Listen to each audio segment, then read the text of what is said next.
So this is the third week of the month, which means that the MattyCollector.com subscription figures will ship then, and for this month, the Club Infinite Earths, or the DC Signature Collection, had two figures, Starman, and this figure, an oversized figure, Rocket Red. And you can just see how much bigger the box is compared to the regular standard box for this line, the subscription line, like that. Now you open this up here, and you get pretty much the same kind of design. You have the same kind of design as the regular one, just in a larger version. On the side, you get art and a much fuller version of the artwork there, as well as a write-up. And getting to the figure itself, right off the bat, this caused a lot of flack on the boards and stuff as a figure, as an oversized figure, because he's not really an oversized figure character.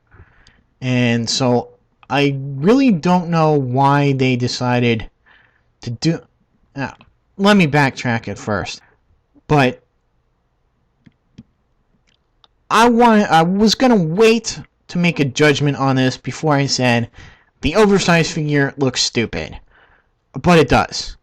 It's just way too oversized. Not that there haven't been oversized Rocket Red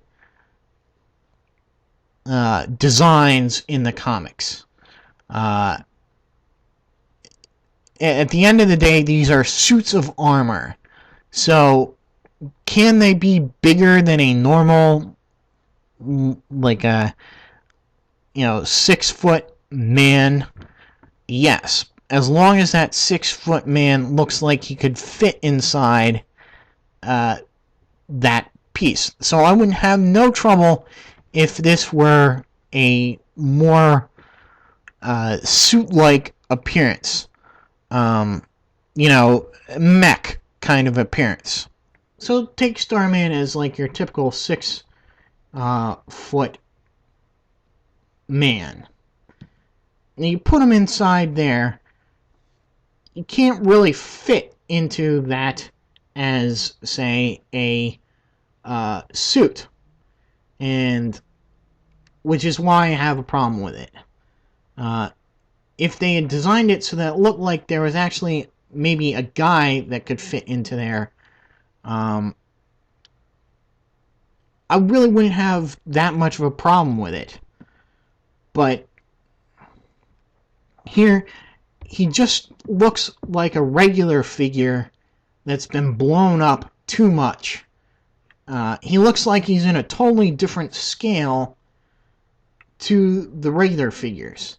In fact, that's probably what he is. He's the same size as like a 1-up or a 2-up, which would be the sort of larger version of the smaller figure that would be used to decide paint and accessory additions to the figure. If this figure were made into a 6-inch figure, he would be an awesome figure. Or at least pretty cool. Sculpt-wise, he's very good. I do like him just on looks alone. Which is, I think, why this figure is so disappointing. I would have loved to have him as a regular-sized 6-inch figure. Or, maybe just a little bit higher than 6 inches because of his little bit oversized pieces. And because they decided to make him so big, it's really off-putting, and he doesn't really fit in with the rest of the DC Universe figures, which is annoying to me because I really wanted a Rocket Red to be part of the Justice League International setup, and you put him next to those other figures, and he just doesn't fit. Now, paint-wise, I do have a little bit of a problem with the grayness of his what is supposed to be white parts, but you know, that is standard for a lot of these DC Universe figures. They can't seem to get that white vibrant enough or white enough, so they decide to dull it down a bit with gray, and this is really gray. I must point out that I do like the details that are not only painted very nicely into this, but are sculpted into the figure. So you have bits and pieces that are painted this nice silver, like the pieces on the blasters here. You get pieces on the boots here that are painted gray, little on the foot there, on the back here. So these are all painted in this silver, as well as nicely sculpted into the figure. And so, again, it's not a bad sculpt. It's just way too big. Now, he does have all the standard articulation that a regular size figure would have, with a little bit more. His head goes forward and back, left and right, and side to side.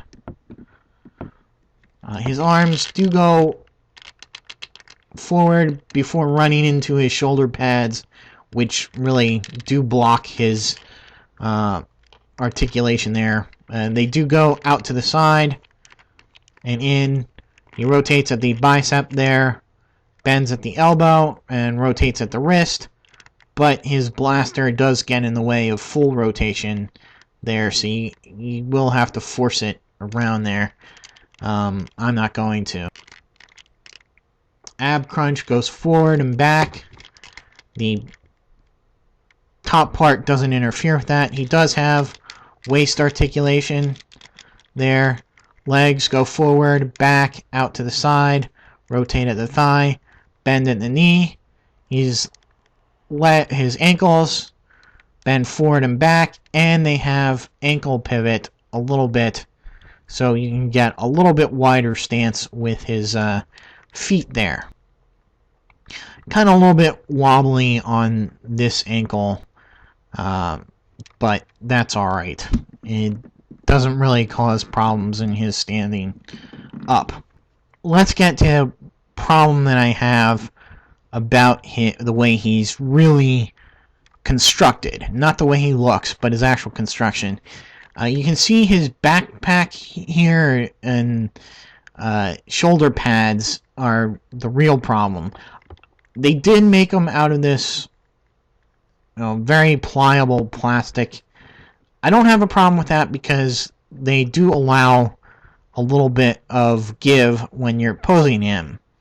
But two things I think they should have done, and maybe they would have if they had more money in this line. Much like the Hasbro Iron Man figures, I think they could have hinged these pieces here and connected them to this main chest piece.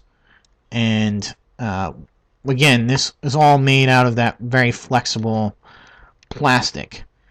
And which leads me to the major point in this, is that his back is totally hollow. And it is really odd to kind of feel how hollow that is. And that really did turn me off on the figure, the way he is made. But other than that, like I said, and I keep saying, he's not that bad of a sculpt. I don't understand why they went ahead and they made this one oversized figure. You know, I wanted to give him the benefit of the doubt when I heard about it, but after seeing it in spot, this is a big misstep for the line. And so far, I just think that I'm not even going to display him. He's probably going to be the only DC Universe Classics or Classics type figure that I'm not going to display. Getting into Rocket Red and his background, he first appears in Justice League number 3 in 1987. And there are many different pilots to these suits, because they are suits. They are Soviet and now Russian battle suits. That the original versions were created for the Soviet Union by none other than the Green Lantern Kilowog when he was stuck on Earth. And Kilowog, if you didn't know, he was a big socialist and communist, which was odd. Something that has been lost now in, I guess, our post Cold War era. But as a favor to the government, he created these suits. And actually, the guy first assigned to the JLI, because at that point it was now under the United Nations, and so one of the deals was that the Russians or Soviets got to play somebody on the team. And so they sent their best guy, who was actually piloted the number 7 suit. Well, they find out that he was actually a plant by the rogue Manhunter robots. And he was replaced by the pilot of number 4 suit, Dmitry Pushkin. And he was the main Rocket Red on the Justice League for a long time. And I guess he eventually retired or something like that. And he wasn't really replaced, but just, you know, since there's so many of the suits, you know, there's a whole bunch of them operating at any different time. So they are most likely military men and highly trained in the use of the suits. Most recent incarnation, who was part of the Justice League International sort of setup in the Generation Lost miniseries, established a rogue Rocket Red named Gavril Ivanovich. That version got changed into, I mean, he garnered some popularity. He was a very great character, but in the change in the New 52, they kind of switched him around a little bit, like they did to everybody. So now he's no longer sort of a rogue guy out on his own, but he is part of the Russian defense forces or whatever, and he has a similar personality, but not quite. Unfortunately, even though I guess he was a fan favorite, they killed him off during an explosion at a sort of a press conference announcing the official formation of the Justice League International. And so he really didn't stay on the team all that long.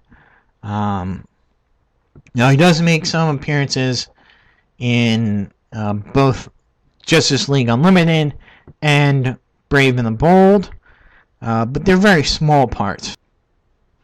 So I guess that'll be it for Rocket Red, and a really disappointing figure, not in actual sculpt, but in just the sheer size of this.